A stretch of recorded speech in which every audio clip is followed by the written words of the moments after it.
네, 안녕하십니까. 오늘 2023년 8월 12일 토요일입니다. 오늘의 8월 두 번째 주 찐시황 바로 시작하면서 인사를 바르게 드리는 Hello everyone. 예, 김정입니다. 네, 이런 쪽에서 일단 이번 주 고생 많이 하셨습니다. 더위에 게다가 또 태풍에 별 피해 없으셨을지 정말 궁금하고요. 참 자연이 무섭다는 거 이번 주에도 또 많이 느끼는 한 주였습니다. 그만큼 저희가 지구를 많이 힘들게 한 게 아닐까. 주식시장은 저희를 힘들게 하고 지구도 힘들고 다 힘듭니다. 사는 게 그래도 저희 중심을 잡고 어떤 시장에 대한 구심점들을 찾아가야 되겠죠. 그런 거를 확실하게 속 시원히 보여드리는 진시황입니다. 네. 말은 많네요. 네, 그렇습니다. 일단 지금 시장 동향 봤었을 때 그렇게 썩 편한 모습은 아닙니다. 미국 시장도 그렇고 최근에 동향들 보게 되면 뭔가 답답한 국면들. 근데 반대로 생각하게 되면 저희가 아마 대부분의 여러분들도 그렇고 저도 그렇고 시장 참여자들도 그렇고 요때 7월 31일, 8월 1일 요때가 거의 이제 금요일 토요일이었었죠. 이때가 가장 기분이가 업됐던 때가 아닌가 싶습니다. 그때가 가장 좋았었고, 그리고 또 계좌도 6개월 동안 열심히 상반기 동안 벌었더니 내 계좌가 여기까지 뿜. 그래서 상당히 기분 좋았다가 그 사이에 지금 무슨 일이 벌어졌냐면은 여기서 지수는 2668 그래가지고 2700도 못 갔다고 하더라도 이 상태인데 벌써 내 계좌가 이렇게 좋아졌어? 라고 기분이가 좋으시다가 지금 딱 한 열흘도 안 됐습니다. 열흘이 좀 넘었네요. 네. 열흘이 좀 넘은 기간 동안에 시장은 뭔가 좀 조정을 보입니다. 그것도 약간 억지성이라기보다는 누가 개입을 하는 거죠. 시장에 개입을 해서 외국인들 선물 매도가 나오기 시작하면서 시장을 압박하기 시작합니다. 근데 이게 의도적이었건 아니었건 만약에 과열을 시키건 아니건 뭐 여러 가지 용도로 쓰였다곤 하지만 이거 자체가 딱 포지션을 갖추고 있다는 얘기는 거기다가 한 8월 1일, 2일 쪽으로 지금 계산을 해보게 되면 약 한 5만 개 정도가 매도를 갖고 있습니다. 보통 추세를 결정할 때 보면은 외국인들 선물이 지난 흐름들까지 생각해 봤을 때 한 3만 개 정도가 하나가 유지되면서 트렌드를 맞춰갔다라고 많이 보고 체감적으로 느꼈습니다. 근데 지금은 외국인들 선물 매도가 5만 개 정도로 위에서 콱 누르면서 시장 일단 못 가라고 하는 변화가 나왔다고 하게 되면 저희가 조금 이따가 말씀드릴 또 뭐 미국이 어쩌고 저쩌고 금리가 어쩌고 저쩌고 달러가 중국이 뭐 이런 모든 흐름들은 결국에는 지표 하나로 통할 것 같습니다. 뭐냐면 얘들이 욕하면 안 되죠.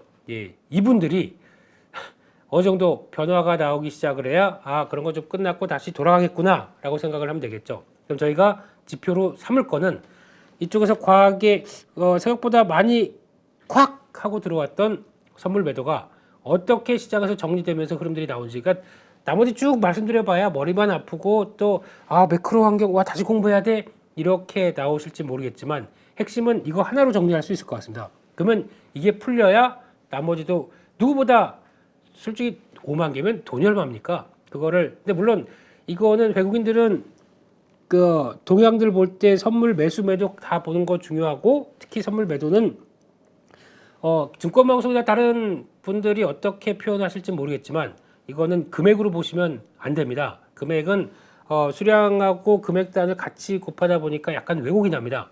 항상 선물은 개수로 보셔야 됩니다. 이게 제일 정확합니다. 네. 그리고 거기서 나왔던 옵션은 선물 동향하고 같이 보면서 옵션은 금액 수량 다 봐야 됩니다만 이런 식으로 나왔을 때는 일단 개수로 보시되 이게 변화가 되지 않는 이상은 시장은 일단 무겁다. 여기가 포인트를 맞춰야 되겠죠. 그러면 지금 오늘 마감한 미국 시장하고 같이 한번 연결을 해보겠습니다. 오늘 미국 시장 동향을 보게 되면 나스닥 기준 또 빠졌습니다. 0.68%또 빠지고 잘 보시게 되면은 이제 지난번에 제가 장 시작 전에서 말씀드렸듯이 여기 이탈하게 되면서 저 13,500까지는 갈 가능성이 있습니다. 그 자리가 어디죠? 네, 여기 검은색 선 라인 들어오는 자리. 여기 13,000 정확히 536. 여기가 이제 테스트가 들어올 거라고 생각하는 게 그러고 접근하는 게 마음이 편하겠죠. 이런 쪽 들어올 거고 의외로 금요일 날 중국 종합 상해 종합 증시가 큰 폭의 하락을 보였습니다. 그래서 기준선 이탈하면서 좀 부진한 모습들인데 중국에 대해서는 그렇게 아직은 큰 의미를 안 갖겠습니다. 또 거기다 뭐 CIA가 미국의 스파이를 또 중국이 잡았대나 그러면서 또 그걸 가지고 또 뭐가 뭔지 모르겠습니다만 그거 가지고 또 미국이 이번에 제재를 하는 첨단 산업 제재에 대해서 AI 반도체 등등 이쪽에 대해서 벤처 투자를 못하게 만드는 법에 대해서 뭔가 또 꼬투리를 만들기 시작을 하죠. 근데 그 전까지만 하더라도 약간 단체 관광객을 미국, 일본, 한국, 독일 이런 식으로 보낸다라고 해서 약간 제스처가 바뀌나 싶었더니 또 다시 엉그러지고 그러다 보니까 이게 약간 느낌은 좀 그런 거죠. 이게 계속 중국 쪽으로 긍정적인 모습들로 돌아가나 아직은 모르겠습니다. 이런 변화가 나오다 보니까 약간 위축이 되는 거고 게다가 또 저희가 바로 밑으로 삼는 IT의 최강자, 그러니까 IT 경기와 함께 가장 큰 주식 비중을 TSMC가 차지하고 있고 거기다 변화가 나오는 거. 특히 대만 같은 경우는 지금 중요한 변화가 나오는 게 뭐냐면 첫 번째로는 대만 달러가 상당히 약세로 들어가기 시작합니다. 근래 들어서 두드러지게 약세로 가기 시작하네요. 그렇다는 얘기. 그러면 하반기 생각보다 중화권이나 글로벌 경기에 따라서 좀 위축될 것 같다. 왜냐하면 대만도 거의 한국과 비슷하게 수출이 대부분이죠. 수출로 먹고 사는 나라인데 그쪽에 한 주축이 IT가 있고 최근에 또 컸던 TSMC가 있는데 TSMC가 2분기 실적 잘 나왔지만 예상치에 못 나왔다. 라는 얘기가 나오면서 이에 따른 부담감들이 같이 나오고 있는데 이 정도로 잘하는 회사인데도 주가는 이렇게 가느냐? 네, 그럴 수밖에 없는 상황들이겠죠. 그래서 반도체, IT 모든 걸 얘기하는 대표적인 국가 대만이 이런 식으로 간다. 또 중요한 지지권 깼습니다. 깼는데 돌아서려고 하는데 못 돌아섭니다. 이렇다고 하게 되면 아마 의미하는 바가 좀 있겠죠. 그래서 결론은 아시아 시장 동향을 봤을 때 묵직하다. 별로 재미가 없다. 그러니까 즉 아시아도 그냥 그렇습니다. 아시아도 그냥 고민 아니면 하락. 네. 미국도 지지권 테스트. 그러면 이런 경향을 봤었을 때는 유럽 모르겠습니다. 뭐 그냥 알아서 잘 했으면 좋겠고 이 두 가지 축을 봤었을 때는 아직은 변화가 좀 강하지 않다. 결국에는 지금 8월 달로 들어서면서 어떤 일이 벌어졌냐라고 봤을 때는 8월 달은 약 매물을 소화한다. 그동안 그렇게 올랐으면은 이거를 소화해야 되겠다라는 관점 쪽으로 접근하시는 게 가장 좋겠다고 봐야 되겠죠. 뭐 계속 올라가면 얼마나 좋겠습니다만은 시장은 또 그렇게 보지 않는 것 같습니다. 그런 쪽에서 다 자세히 보게 되면 나스닥을 볼까요? 여기까지 조정 나와서 아이고 또 조정 여기까지 나와서 또 이거 이탈하면 어떻게 막 이렇게 생각하실지 모르겠는데 주봉을 한번 볼까요? 올해 들어서 이만큼 1월 달부터 시작해서 쉬지 않고 쉬는 건 있었죠. 이때 미국발 SVB 사태와 관련된 쪽이 한번 터지고 나서 약간 주춤하긴 했지만 거기서 와 우리는 옐런 의장과 파월 의장을 믿어 재무부 그러니까 행정부 쪽이죠. 중앙은행 밀고 가겠다 이러면은 우와 하고 갔던 게 이제 시장의 흐름입니다. 그래서 정확하게는 3월 달부터 지금 7월 달까지 한 4개월 동안 랠리를 펼쳐왔습니다. 쭉 하고 들어왔죠. 그러다 보니까 월봉으로 보게 되면 이런 패턴이죠. 쭉 가다 월봉상에서 어이구 잘 지키네요.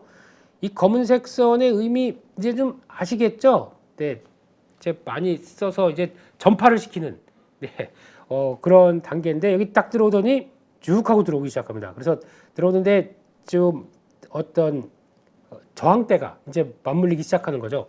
의미 있는 저항대입니다. 이런 쪽은 나스닥을 본다고 하더라도 요맘때 여기서 한번 빠졌다가 돌아가려고 무지 노력했던 때가 이번에도 역시나 못 돌아가는구나 라는 쪽으로 보게 되면 지수가 저희가 최근 들어서 거의 본 적이 별로 없다고 하더라도 가격대 14,000, 14,500 이 사이가 저항 구간인데 이거를 지금 강하게 돌파를 지금 못하고 있는 상황들입니다. 그러면 조정을 좀 받아야 에너지를 비축해야 다시 돌파할 수 있는 힘이 나오겠죠.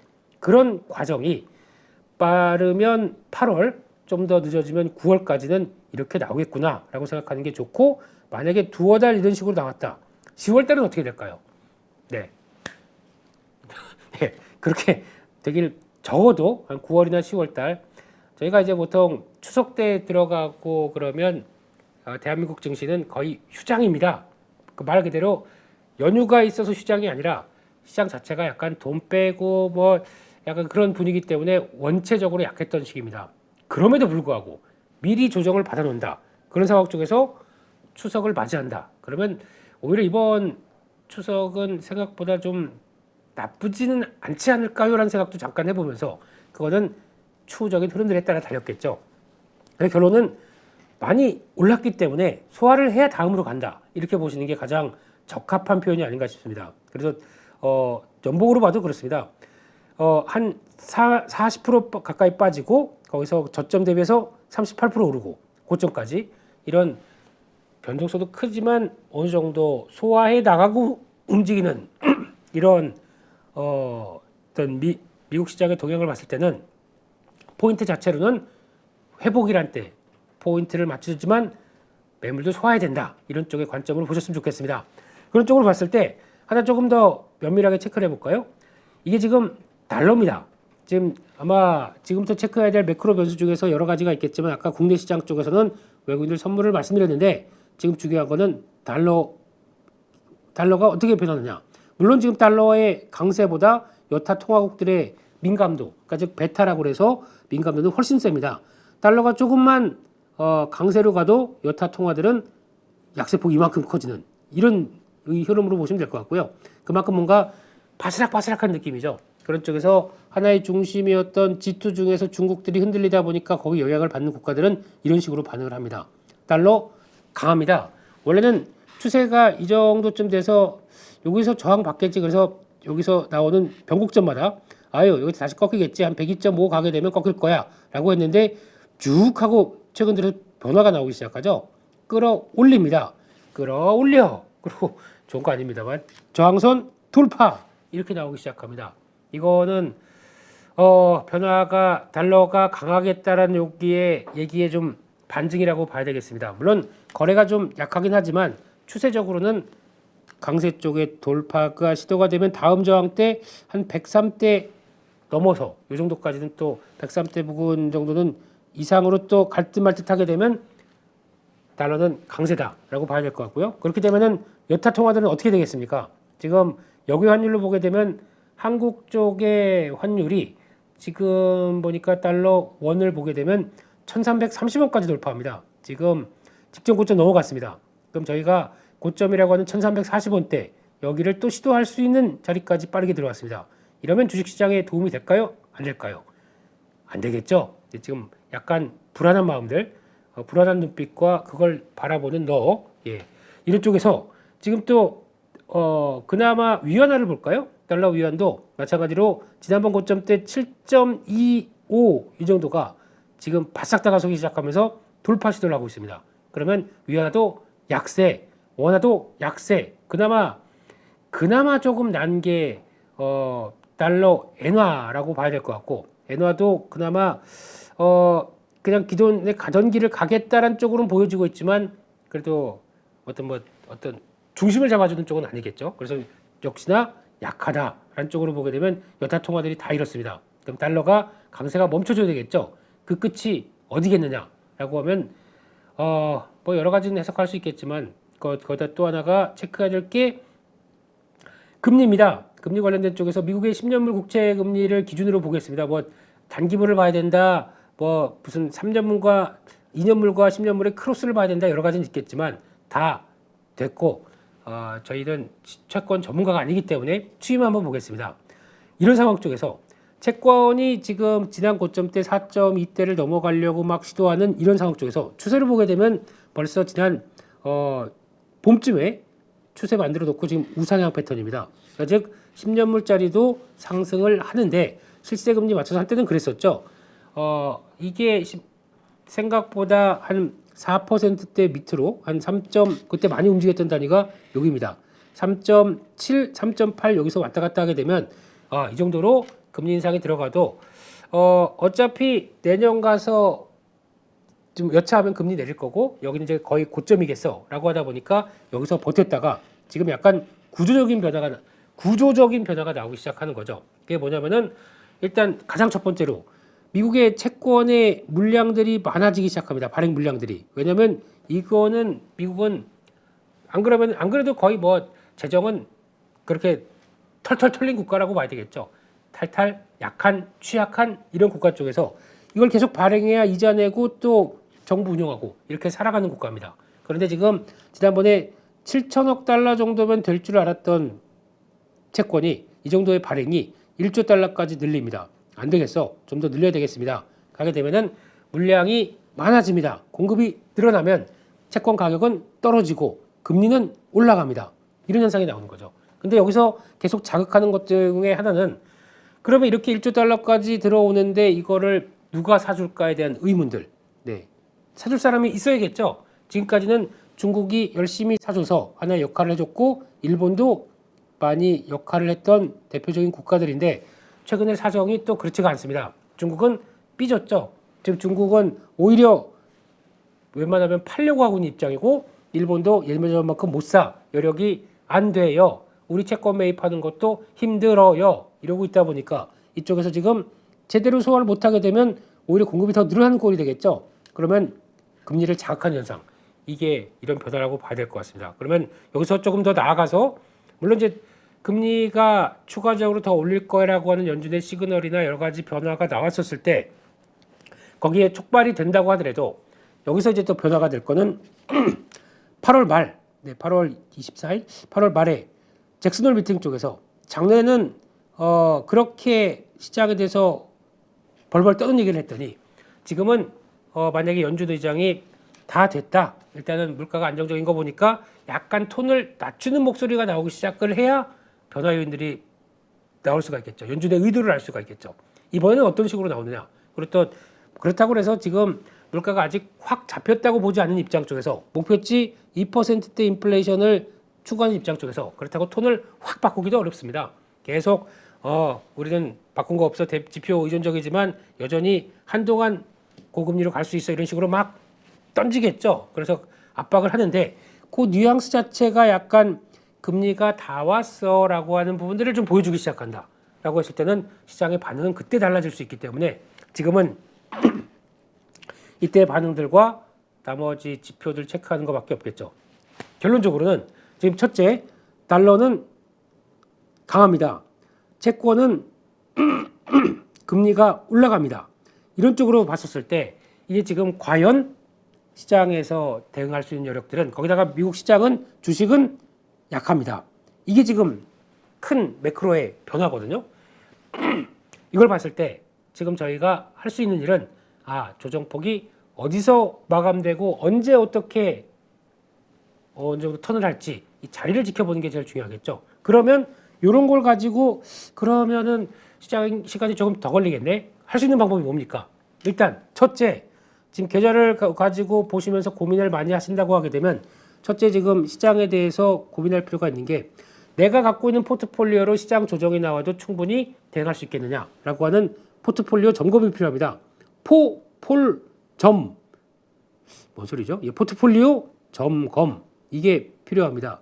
이렇게 해주시기 시작해야 지금 견딜 수 있는 그런 들이 나오겠죠. 근데 만약에 추가로 더 조정이 진행될 수 있어 라고 생각하는데 주식만 다 갖고 있다 100%다 이거 버틸 수 있을까요? 아니면 좀 더 밀리면 아직 바닥권이 확인이 안 됐기 때문에 조금 더 흔들리게 되면 이거 좀 더 사야지 라고 하게 되면 약간 현금이 추가로 들어오시거나 지금까지 열심히 현금 채굴 해서 직장 나가시고 사업하시고 현금 채굴하는 거 아닙니까?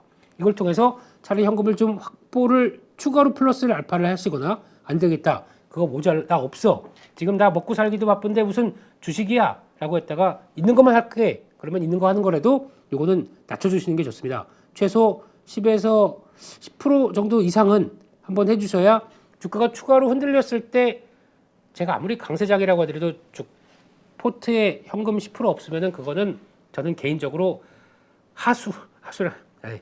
대응을 잘 못한다고 생각이 듭니다. 왜냐면 다음 주식시장은 그렇거든요. 당장 내일 아니면 내가 갖고 있는 종목들이 시간 내로 어떤 식으로 변화가 나올지도 모르기 때문에 그거에 따라서 큰 폭의 흐름들이 나올 수밖에 없겠죠. 그렇기 때문에 그런 걸 대비하는 차원에서 강세장도 마찬가지예요. 강세장도 꾸준하게 추세가 움직이면서 와, 돈 다 번다라고 생각할지 모르겠지만 여기서 중요한 거는 추세가 가다가 많이 올랐기 때문에 한 번씩 쿡쿡 이렇게 출렁출렁이 나옵니다. 근데 그때까지도 그냥 강세장이기 때문에 그냥 다 밀고 가라고 하면 얼마나 좋겠습니까마는 그런 때 오히려 좀 현금을 갖고 있다 그런 출렁출렁 그리고 또 꿀럭꿀럭하고 어떤 용트림이 위쪽이군요. 예, 용소화가 보여줬을 때 그때 얼만큼 적절하게 또 추가 진입을 해서 다시 올라오는 것까지 대응을 하느냐 그거는 또 매매의 기술이겠죠. 그것까지 감안을 근데 이거는 나 무시해 그냥 주식 잘 못하니까 그냥 뭐 그거 쭉 가면 되겠어 이게 아닙니다. 왜냐하면 저희는 그 유명한 K 증시에서 사투를 벌이고 있는 상황이기 때문에 변동성 들어온다 와우. 네. 그리고 또 거기다가 셀론부터 모든 또 각종 뉴스들은 다 무장한 그리고 또 스마트한 머니들과 똑똑하신 분들이 무지 많은 이 시장을 대응을 하고 있는 겁니다. 그런데 추세가 간다고 하더라도 이 진폭이 장난 아니게 움직이죠. 이런 것들을 다 견디고 그냥 가겠다. 그냥 주식만으로 그냥 앞만 보고 갈 거야. 가능하실까요? 어렵습니다. 그것도 멘탈이 거의 그냥 아예 그럼 이거 사고 그냥 닫어. 이렇게 되면 모르겠지만 그게 될까요? 스마트폰으로 손으로 한 번 더 가고 근데 갑자기 그때 출렁했다. 오 이거 팔아야 돼 말아야 돼. 오 잠깐 이거 궁금하니까 얼른 장중엔 가서 여쭤봐야지. 8.15 머니톡 장중엔 네 12시 1시 또 깨알 같은 홍보 들어갔습니다. 네. 그래서 그런 쪽으로 봤었을 때는 변동성을 견딘다. 네. 당연히 대응이 필요합니다. 그런 쪽이고 두 번째 시장이 내 포트폴리오 그래 딱 점검했어. 그래서 이거는 한 되면 이건 그냥 갈 것 같겠어. 뭐 반도체, 2차 전지 아니면 뭐 전력기기, 아니면 의료기기 딱 4개 구분해서 이거는 가져갈 거야라고 하는데 딱 보면 요즘 동향들이 지수가 재미없습니다. 그렇다고 또 확 많이 밀리는 것도 아니고 약간 또 지지하려도 하고 하락폭이 뭐 한 10포인트 아니면 0.5% 내외 정도로 하락하는데 그런데 가만 보게 되면 그 사이에 들어왔던 자금들은 어떤 플레이를 하냐면은 시장이 이렇게 크게 안 밀리니까 어디 보자. 오늘은 2차 전지가 좀 묵직하네. 그러면 2차 전지에서 그동안 단타에도 역시 많이 들어갔던 플레이어들은 일단 나와서 뭐 할 게 없을까라고 보고 있죠. 그러면 그것들이 시장에서 돌아다니면서 어떤 현상을 보이냐면은 종목 장세 이렇게 바뀌기 시작합니다. 종목을 약간 대형단은 몰라. 대형주는 그냥 쉬세요. 어르신 좀 쉬고 계세요. 그러면 그때 밑에는 중소형주가 형님 쉬니까 우리 세상이다라고 움직이는 거죠. 이렇게 팍팍. 거기다가 또 이번에 15일 광복절 전날까지 거의 대부분입니다. 실적 발표가 나올 겁니다. 실적 발표를 가지고 그 안쪽에서 좀 된다라는 중소형주들 난리를 피우죠. 종목 중에 휴온스라고 있습니다. 이것도 리도카인 관련돼서 저 생각보다 좀 수액 쪽에 들어가는 이 항생제 계열 쪽도 마찬가지겠지만 생각보다 수출 잘 되네 라고 해서 괜찮은가 보는데 그 사이에 또 비만 치료제도 물론 있습니다만 그쪽보다는 지금 그쪽이 나오다 보니까 실적 잘 나왔다 그냥 쫙 달려버리죠. 안 빠지고 더 올라가는 이런 현상. 근데 그 섹터를 잘 보시게 되면 제약 바이오 이런 것들 나오다 보니까 중소형주가 움직이면서 종목 장세가 됐을 때 제 기억으로는 그때 주도 섹터가 이제 막 태동하거나 그때 나오는 수급이 확보가 되는 쪽 투자 아이디어가 성장에 대한 개념들이 조금 더 확대가 되는 쪽 이 두 가지를 갖고 움직이는 스타일이 많았습니다. 근데 요거 딱 좋은 게 2차 전지인데 2차 전지는 한번 약간 갔다가 좀 스물스물하고 있는 상황이죠. 그렇기 때문에 그쪽으로 먼저 올랐기 때문에 자금들이 일단 관심이 없어하는 것 같고 그럼 뭐가 될까? 반도체 지금 당장 뭐 성과 나오는 거 없고 지금 HBM 단 같은 경우는 지금 쇼티지가 나오고 있습니다. 쇼티지란 얘기는 인비디아에서 칩을 만들어서 HBM과 함께 패키지로 공급을 해야 되는데 패키지를 만들 데가 없습니다. 그러니까 지금 TSMC가 지금 패키지 관련된 쪽 투자하면서 그거를 이제 이어가겠다라고 하지만 이게 나오다 보니까 지금 당장 들어가는 게 장비도 그렇고 약간 좀 대기하고 있는 거죠. 수요는 폭발합니다. 폭발하는데 칩도 만들어야 되는데 해서 납품할 패키징이 약한 겁니다. 그렇기 때문에 제대로 지금 종목들이 좀 취약하다고 보시면 될 것 같고요. 그런 쪽으로 봤었을 때는 지금 그러면 또 뭐가 있을까요? 자동차 왠지 실적은 무지 저평가인데 전기차 쪽으로 밸류를 받긴 어렵습니다. 그러면 보자. 그 다음에 뭐가 있을까? 중국 소비주 이번에 떠오르는 거죠. 그래, 이거 한번 좀 플레이. 보다가 제약바이오, 오호라 이런 쪽으로. 그래서 약간 입맛에 맞는 쪽으로 좀 움직이는 종목 장세 쪽입니다. 실적 발표랑 같이 겸비해서 다음 주도 적어도 다음 주 초까지는 계속 이런 쪽이 나올 수가 있는데, 근데 이런 거는 특징이 뭐 지금 실적에 따라서 안 좋은 것들은 저만큼 훅 실적에 따른 개별적인 주식의 변동성이 커지는 거죠. 그래서 예상보다 이 정도까지 예상했고 그거보다 좀 더 나올 것 같았는데 그랬는데 그게 아니라 예상했던 수준까지 나온다. 여기가 아니라 여기까지 나온다. 시장은 빠집니다. 이게 아니라 여기 밑에까지 나온다. 시장은 더 많이 밀립니다. 더 훅 하고 밀리겠죠. 시장이 아니라 종목이요. 이런 식으로 기준치에 따라서 그거에 따라서 어떻게 나오는지. 근데 일단 기준치보다 좋게 나왔다. 그래도 그날 반응하고 그 다음날 생각보다 밸류가 그렇게 안 비싸다고 좀 넉넉하지 않다고 생각하게 되면 그냥 또 밀려버립니다. 이런 게 어딥니까? K증시 때 이렇게 나오는 거죠. 그렇기 때문에 그런 변동폭을 또 종목 장세를 이걸 대응한다. 그러면 여기서 현금을 또 그러면 이거 딱 갖추고 하지만 현금으로 차라리 이런 거 좀 해볼까? 중요한 거는 종목 장세에서 첫 번째 핵심 종목 장세가 온다라고 그러면서 와 이제 종목 장세니까 그냥 무책임하게 말로 툭 버텨놓고 그냥 뭐 경제 방송이나 뭐 어디서 나오는 쪽으로 그렇게 얘기 드리고 싶지가 않습니다. 종목 장세로 나왔을 때는 핵심이 딱 내가 잘 아는 거 아니면 내가 어느 정도 지금까지 해봤을 때 괜찮게 성과를 냈던 것 쪽으로 한정적으로 들어가셔야 됩니다. 그런 쪽이 가장 좋을 것 같고 내가 어느 정도 해봤는데 괜찮을 거야. 뭐 어떤 또 방송이나 유튜브에서 나와서 어제 수급을 봤더니 이런 쪽에서 종목이 좋다 보니까 오늘 이거 관심 있게 보셔야 됩니다. 그리고 그날 내일 가서 올라갔다고 또 내가 어제 얘기했던 종목들 갔죠? 이렇게 하는 거 이런 거 따라다니는 거는 저는 비추입니다. 그분들은 내일 빠지게 되면 얘기도 없어요. 얘기도 안 하고 올라간 것만 얘기합니다. 그리고 몇 월 며칠 언제 올라간 것만 얘기하고 그 사이에 처지고 빠진 것은 얘기조차가 없어요. 근데 그걸 무턱대고 저 사람이 뭔가 매일 나와서 얘기하니까 좋아 보이니까 방송에서 저렇게 얘기하는 사람 거 따라가야지 하다가 큰 코 다치십니다. 그러지 마시고 여러분들이 아시는 종목 그리고 여러분들이 될 만한 종목들만 한정적으로 하시고 절대 종목 장세에서는 물리지 말자입니다. 보통 보면은 다 종목들이 화려하게 움직이다 보니까 저것도 좋을 것 같고 이것도 좋을 것 같고 막 눈이 팽팽 돌아가요. 근데 내가 그 정도의 매매 기술이 없는데 그냥 종목들만 얘기한다고 그래 무조건 저 사람 믿어 아니면 저 종목 근데 종목 산업하고 종목을 믿어야지 왜 사람을 믿습니까? 그거는 말이 안 되고요. 근데 그거보다 절대 지금 종목 장세에 대한 대응은 물리지 말자입니다. 물리지 말고 내가 스스로 또 해결할 수 있어야 되고 그러면 첫 번째 물리지 말자고 하게 되면 수익 나오게 되면 끊으세요. 뭐 이게 주가가 상한가까지 갔다라고 하더라도 상한가 중간에 나는 10%만 먹었다. 아이고 상한가까지 갔는데 배고파가 아니죠. 배고프죠. 거기까지 간 거 못 먹었으니까 아직도 배고프죠. 헝그리합니다만 배 아파. 네 그렇게 하시지 마시고 난 그래도 10% 수익 났다로 만족하시고 단기로 끊으세요.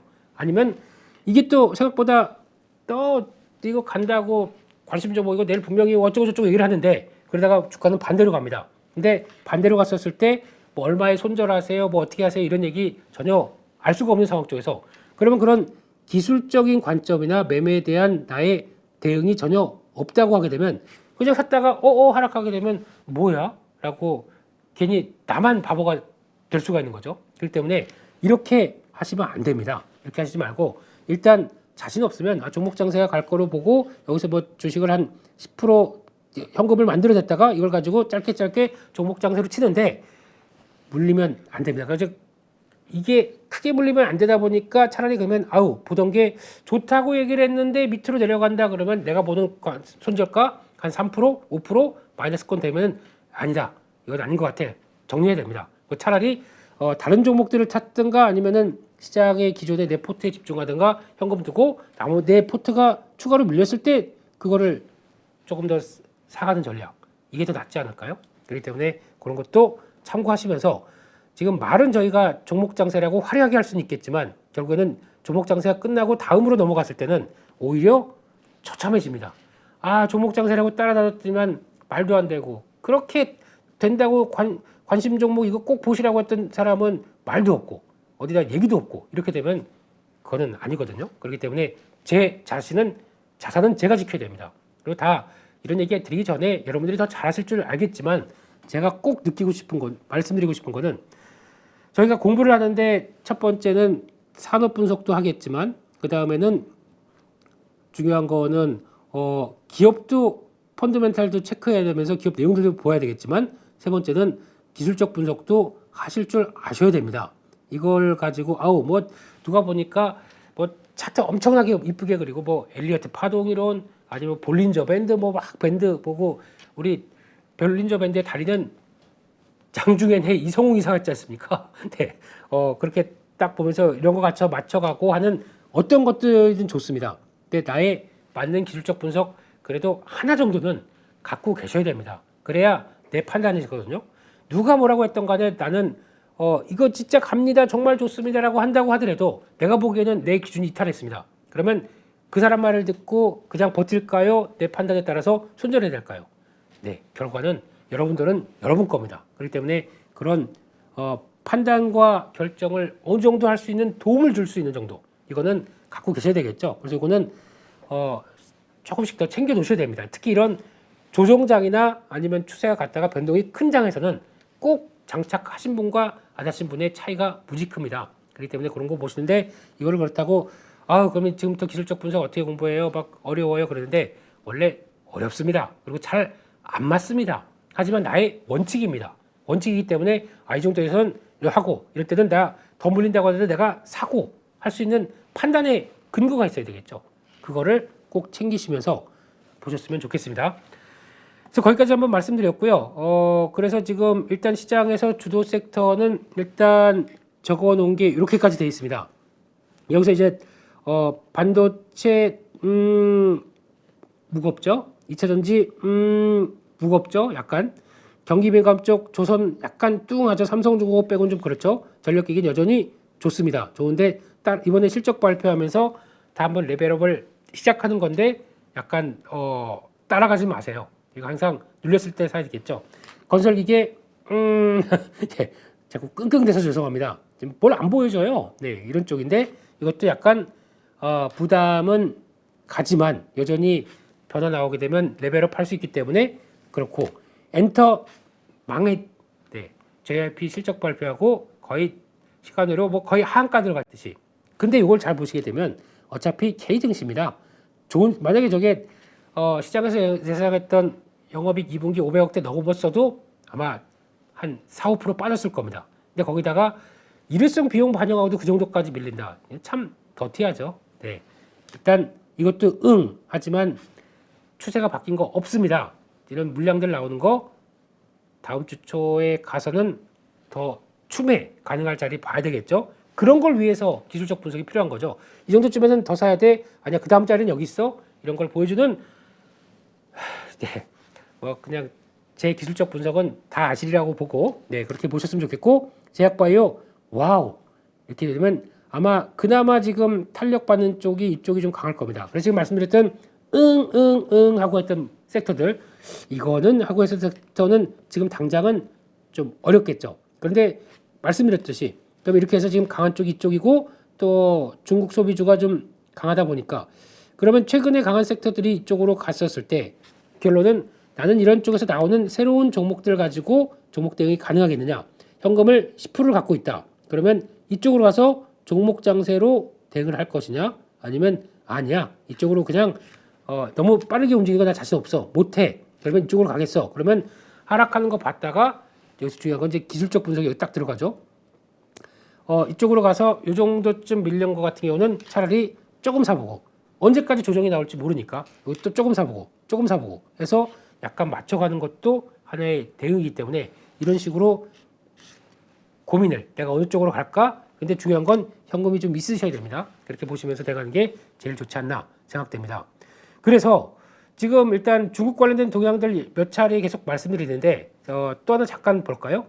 중국 관련된 동향 쪽에서 지금 모건 스탠리는 중국에 대해서 시각을 손절했습니다. 쉽게 말씀드리면 중국 안 될 것 같습니다라고 얘기를 하기 시작하고 인도 쪽으로 바꾸기 시작합니다. 인도 쪽으로 비중을 확대, 중국은 축소 이렇게 나오기 시작하더라고요. 그래서 지금 보게 되면 2023년 어닝 그로스 EPS 상승이 생각보다 15%, 그러니까 지금 예상했던 22%보다 컨센서스가 낮을 것이라고 본다는 얘기는 결국에는 올해 중국은 어려울 것입니다. 이걸 한번 볼까요? 12개월 선행입니다. 12개월 선행을 보게 되면 여기 검은색이 이렇게 있죠. 나왔다가 계속 하향화돼서 아직 반전을 못하고 있습니다. 그러면 이 정도쯤 되겠죠. 그런데 요 예상했던 것보다 2023년이 그러니까 지금 기준이 보게 되면 다 하향이에요. 23년, 24년, 25년 모두 다 하향으로 보고 있습니다. 그런데 더 중요한 거는 하향이라고 본다고 하더라도 잠시 보시게 되면 24년, 25년 같은 경우는 5.4보다 어디가 있나요? 여기 위쪽으로 가 있습니다. 6.1, 6.7. 즉 아무리 안 좋게 본다고 하더라도 올해보다는 내년이 더 나아지겠지라고 하는 시각들이 살짝 깔려 있는 거죠.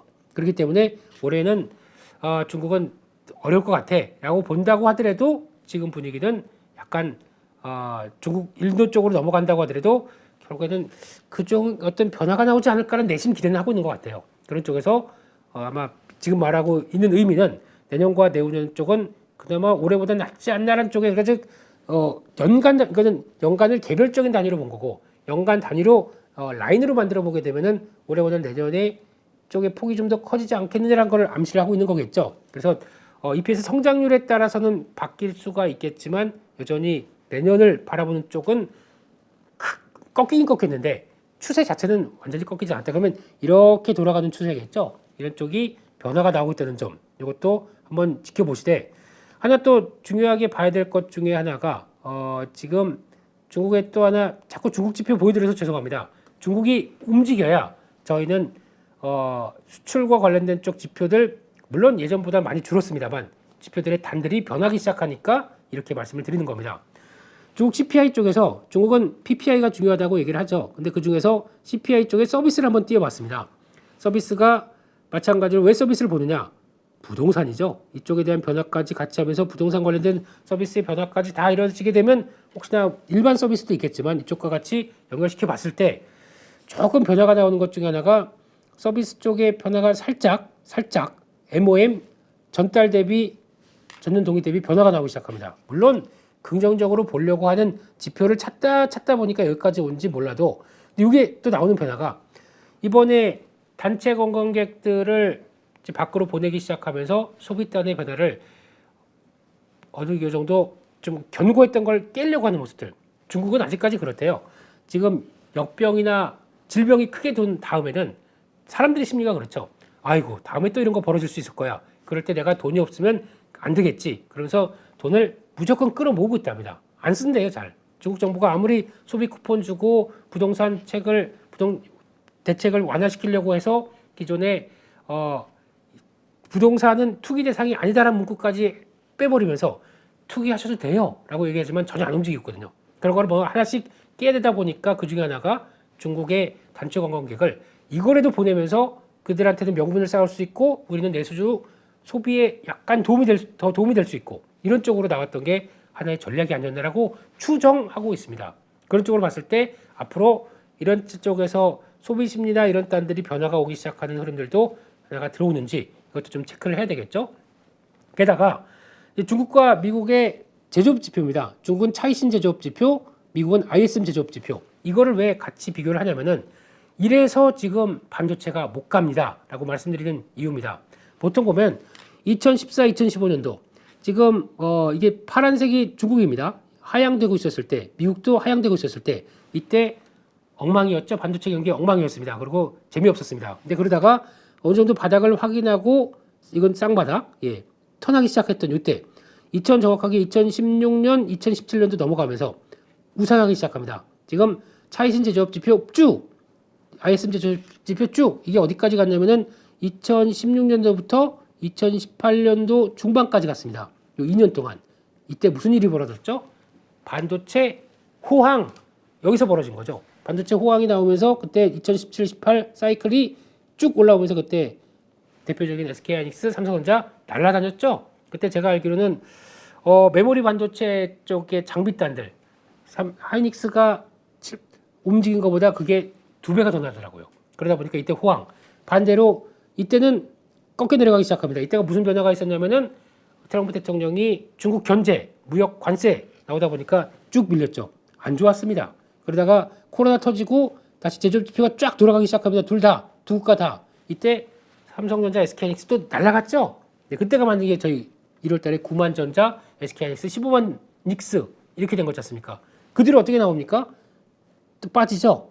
이런 상황 쪽에서 반도체는 지금 일단 바닥을 만드는 과정이라고 봐야 되겠죠. 지금 흐름 보게 되면 그때 만들듯이 이런 과정. 그러면 지금은 똑같습니다. 바닥을 만들어가는 과정에서 턴이 아직 안 나왔어요. 중요한 거는 턴이 나오기 시작해서 똑같이 같은 방향을 바라보고 가는 추세가 나오기 시작한다. 그러니까 지금 차이신이 제대로 작용을 못하고 있죠. 턴에서 돌아갈 시간들 필요할 거고 미국은 약간 돌아가려고 시도를 합니다.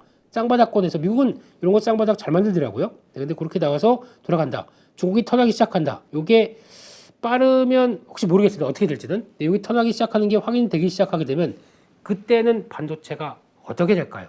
지금 현재에서 반도체 쪽이 SK하이닉스도 마찬가지고 삼성전자도 마찬가지고 7만 전자만 가면 빌리고 그래서 뭐 기술적 분석을 보나 탄력을 보나 뭐 그런 얘기도 나오더라고요. 앞으로 7만 전자 이상으로 볼 일 없다. 각종 자극적인 문구 나오죠. 이런 데이터가 나오기 시작하게 되면 어떻게 될까요? 게다가 아까 말씀드렸듯이 지금 HBM 단들은 지금 작동을 못하고 있습니다. 제대로 못하고 있습니다. 칩이 지금 쇼티지고 패키지가 못 만들고 있는데 그러면 그쪽도 수요는 넘치는데 못하고 있는 쇼티지다 보니까 이게 본격적으로 반영되고 메모리 반도체까지 살아나고 이런 식으로 나오게 되면 어떻게 될까요? 그 중에 핵심은 G2의 제조업 지표에 있습니다. 이거 턴하기 시작하게 되면 안 그래도 지금 많이 좀 올라왔다고 하는데 거기까지 말씀드리겠습니다. 미리 말씀드리는 찐 시황입니다. 네, 준비를 그러니까 지금 한 일주일 사이에 바뀐 거는 주가밖에 없어요. 업황은 바닥 만들고 돌아가려고 시도하는데 그러면 주가가 바뀌면 저희 투자 심리가 바뀝니다. 왠지 반도체 망할 것 같아요. 그 삼성전자 저거 큰일 나고 SK하이닉스 그렇게 올랐는데 폭락할 것 같고 이거는 저희 마음이고 주가가 살짝 보여주다 보니까 그런 겁니다. 시장은 산업단은 여전히 확장대로 돌아갑니다. 그러면 보여주는 것과 주가가 괴리가 됐을 때 이런 때 잘 대비한 사람들이 나중에 어떤 변화를 가져갈까요? 네, 거기까지만 하겠습니다. 네, 뭐 가봐야 되는 거니까요. 네, 그렇게 보시고 다음으로는 제가 예고드린 대로 이번에는 뭘 할 거냐면은 OLED 아예 안 봐. 네, 가지 마시고요. 가지 마세요. 네, OLED 아우 지겨워 안 봐. 이거 하지 마시고 OLED가 앞으로 어떻게 변할지 저희는 찐시황은 미리미리 산업 공부하고 그에 따라서 대비하고 대응하자 이 뉘앙스입니다. OLED는 이제 시작을 합니다. 네. 근데 보면은 지금까지 성장하는 율로 보게 되면 지금 보통 저희가 OLED 쓰게 되면 TV가 있을 거고요. 거기다가 스마트폰이 있을 거고 그 밖에 PC, 태블릿 이런 쪽 있을 거고 그 다음에 나머지 떠오르는 촬영용이 있을 겁니다. 네, 이렇게 보게 되면 지금 상황으로 봤을 때 TV 별 그냥 관심 없이 한 성장률도 한 10% 정도면은 두 자릿수 밑 정도 이 정도라고 하게 되면 그냥 일반적인 정도 스마트폰 기대가 별로 없습니다. 하지만 PC 태블릿은 요 중간에서 누가 나오냐면 애플 딱 애플이 나오기 시작합니다. 차량용 폭발합니다. 네, 그러면 포인트를 맞춰야 될 게 IT 단에서 움직이는 OLED 별로 그렇게 기대를 안 합니다. 하지만 IT 단 중에서도 애플이 변하면서 채택되는 것들 중요하게 보셔야 될 것 같고 차량용 쪽은 연평균 54%씩 성장합니다. 2030년까지 앞으로 차를 보세요. 차가 이렇게 딱 있습니다. 와우, 저 차 사고 싶어. 요즘 보게 되면 벤츠에서 나온 모델 보니까 전기차 모델이 그냥 아예 휘황찬란하더라고요. 이런 걸로. 네, 이걸 잘 보시게 되면 일단 계기판 쪽에 하나가 들어가고 이거를 아예 다 묶은 회사들도 있더라고요. 밑에 여기 컨트롤하는 거 뭐 에어컨 컨트롤하고 그랬던 거 뭐 요게 다 일로 들어오기 시작하고 여기 또 이거 뭐 영화가 나오나요? 옆좌석 영화 보는 이런 거 나오기 시작하고 여기 보게 되면 헤드업 디스플레이라고 해서 또 주행 정보 나오기 시작하고 옆에 보게 되면 이제 백밀러 윙 접고 이런 거 없습니다. 가다가 백밀러 툭 치게 되면 야 아저씨 일로 남의 차 왜 건드려 왔어요? 이런 거 이제 없습니다. 이게 아예 없고 아예 거기가 카메라, 거기가 약간 디스플레이로 바뀝니다. 그래서 이것만 보고 있으면 돼요. 그러면 옆차선들 다 확인이 됩니다. 이런 쪽으로 바뀌기 시작하죠. 벌써 디스플레이가 하나, 둘, 셋, 넷. 근데 이거는 일체화로 된 것도 있다 보니까 이렇게 나오기 시작하겠죠. 게다가 뒤에 아이들 타고 있습니다.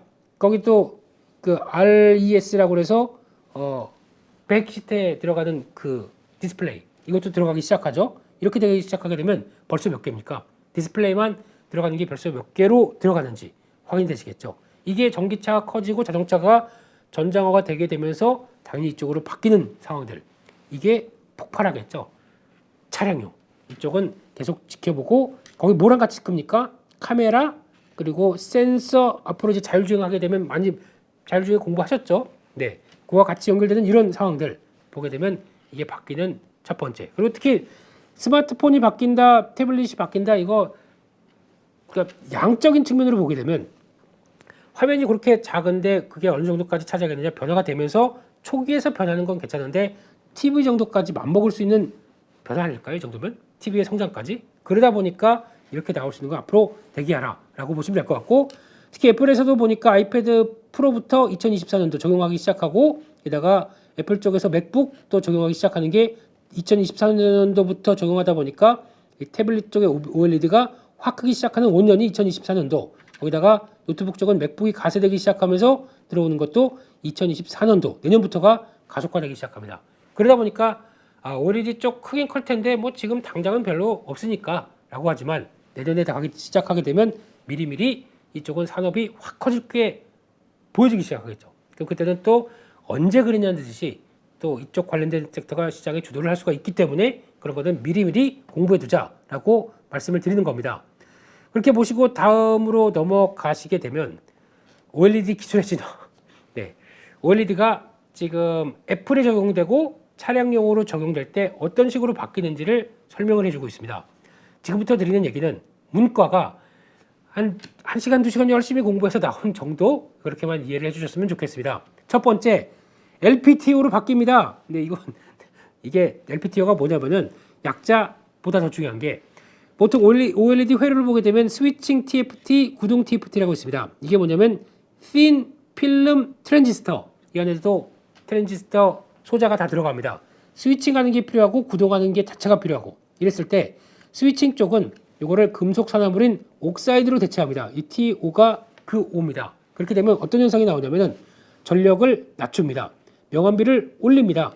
전자이동을 빠르게 해줍니다. 그러다 보니까 약간 가격 부담도 조금 덜한 쪽으로 바꿔주는 쪽으로, 옥사이드가 들어가다 보니까 좀 가격이 낮아진대요. 그러다 보니까 애플은 하드웨어 쪽에서 계속 단가 낮추기 작업이 들어가죠. 이런 쪽을 한다고 합니다. 근데 이게 그냥 이게 끝이 아니라 여기로 같이 들어가기 시작합니다. 즉 투 스택 텐덤. 뭔 소리야? 네, 스택입니다. 그 소자를 두 개를 쌌습니다.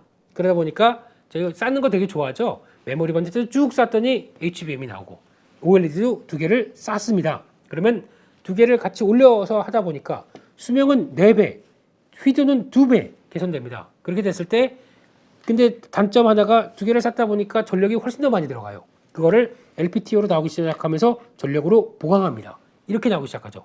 요거를 가장 많이 쓰는 것 중에 하나가 LG 디스플레이의 차량용 쪽에서 지금 막 시도해서 새로운 쪽으로 납품하고 이쪽으로 개발해서, 그러면 2배로 들어가는 거지 않습니까? OLED 소자가. 그러다 보니까 훨씬 더 좋겠구나. 같은 OLED 판보다 더 많이 들어가니까 훨씬 더 좋겠구나 라고 생각할 수 있는데, 얘 본격적으로 나가기 시작하게 되면 변화가 나오기 시작하겠죠. 그 중에 하나가 POLED도 여기서 들어가는 쪽이다라고 보시면 될 것 같은데, 이렇게 들어가고, 마지막으로 하이브리드 하이브리드입니다.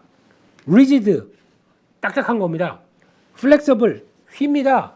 이게 두 개가 결합됐습니다. 하이브리드, 딱딱한 것과 휜 게 같이 겹차가 됐습니다. 어디 많이 쓰이죠?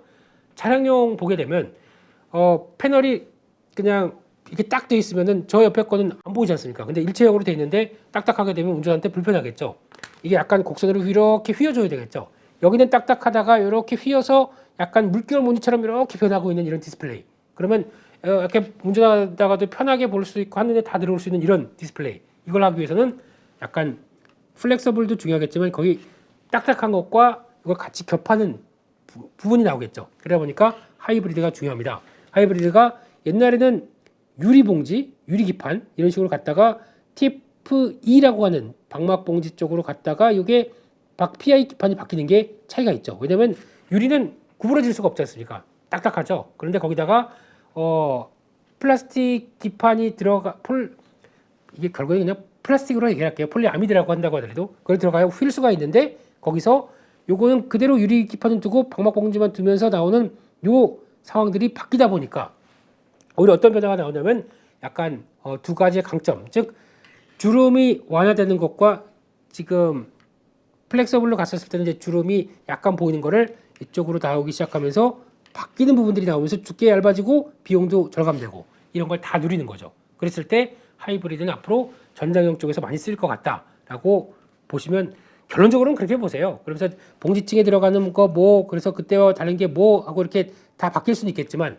이쪽의 장점과 이쪽의 장점을 결합해서 하이브리드가 나온다라고 보시면 될 것 같습니다. 그래서 이 회사가 왜 여기 연결돼 있지라고 보기 위해서 저희가 공부를 하는 거니까요. 그래서 그렇게 보셨으면 결국에는 어떤 식으로 가느냐?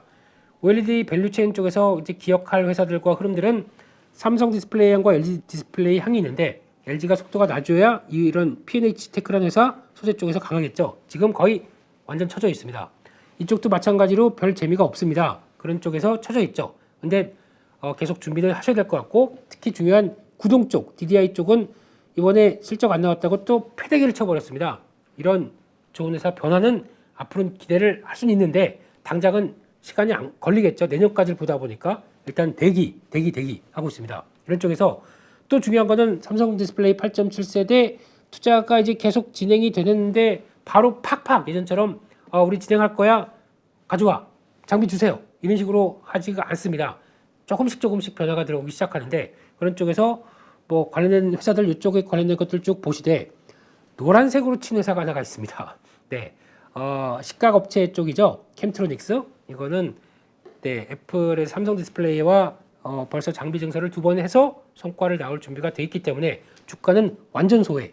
이런 쪽도 지금 저희가 어떻게 대응해야 될지는 잘 생각을 해보시고 보셨으면 좋겠습니다. 그래서 결론은 OLED 쪽에서 무지막지하게 크는 차량용 쪽은 앞으로 대세가 될 텐데 이게 아마 지금 제가 느끼기로는 아직 조금 커지겠지만 막상 어떤 피부감에 들어오지 않다 보니까 그렇다고 하더라도 저희 생활에서 바뀌는 상황들이고 이게 변화가 들어왔을 때는 아마 자동차 부품 쪽과 아니면 자동차 쪽 단위 변화가 될 때 분명히 한 번은 강하게 시장에서 영향을 끼칠 것이다. 그 전에 미리미리 준비하자라는 쪽으로 보셨으면 좋겠습니다.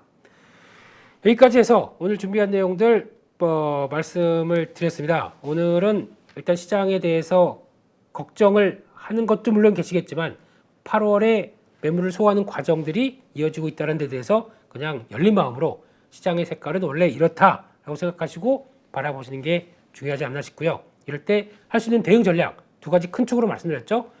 종목 장세로 가거나 아니면 그냥 내 기존 종목들의 포트를 관리하거나 선택은 있다고 하더라도 이런 때 현금이 좀 없으시면 좀 대응하기가 좀 힘드실 거예요. 그러면 아니 다 물렸는데 무슨 현금이야? 네, 물려도 리밸런싱을 위해서 손절했다가 그걸 다시 앞으로 강한 쪽으로 들어가서 비중을 차지하는 이런 전략은 또 하나의 힘, 네, 파워가 될 수 있습니다. 나중에 가게 되면 아이고 그때 그거 참 잘했네. 그랬으니까 이렇게 시장 다시 올라오니까 이야 옛날에 그거 안 했었으면 큰일 날 뻔했었네. 이렇게 생각할 만한 정도의 종목이나 흐름들이 보이신다고 하게 되면 거기서 액션을 취해 가셔야 되겠죠. 네, 여기까지 해서 말씀을 다 드렸고요. 네, 이번 주 고생 정말 많이 하셨고 주말 잘 쉬시고 다음 주에도 만만치 않은 시장 흐름이 되실 텐데 거기서도 투철한 마인드와 네, 그리고 또 굳건한 또 배에 힘은 딱 주고 조정 나와 봐라. 내가 대응은 어떻게 하겠다고 하는 전략이 세우실 수 있도록 네, 최선을 다하시는 한 주가 되셨으면 좋겠습니다. 다음 주도 힘내시고 다시 화이팅입니다. 감사합니다. 안녕하세요. 주식계 스트리트 파이터 대입자입니다. 1년 가까이 교육을 해오면서 수많은 회원들이 수익을 냈는데 심지어 저보다 수익을 많이 낸 사람도 계십니다. 이번에 8.15 가족분들과 평생 꺼내볼 수 있는 강의를 준비했습니다. 바로 평생 소장 패키지입니다. 패키지로 대입장의 기법을 평생 소장하면 내 것으로 익히고 화요일 저녁마다 라이브러리에 꼭 들어와 그 주의 시황과 매매 전략을 설명드리니 응용하면 큰 도움이 될 거라 생각합니다. 이 안에 들어있는 32개의 강의는 여러분들이 언제든지 볼 수 있도록 말 그대로 평생 볼 수 있는 거죠. 대입장과 함께하는 중단기 실전기법 끝장반에서는 기법 기초부터 내용이 들어있고 더 큰 기대 수익을 가져올 수 있는 응용편까지 새롭게 추가했습니다.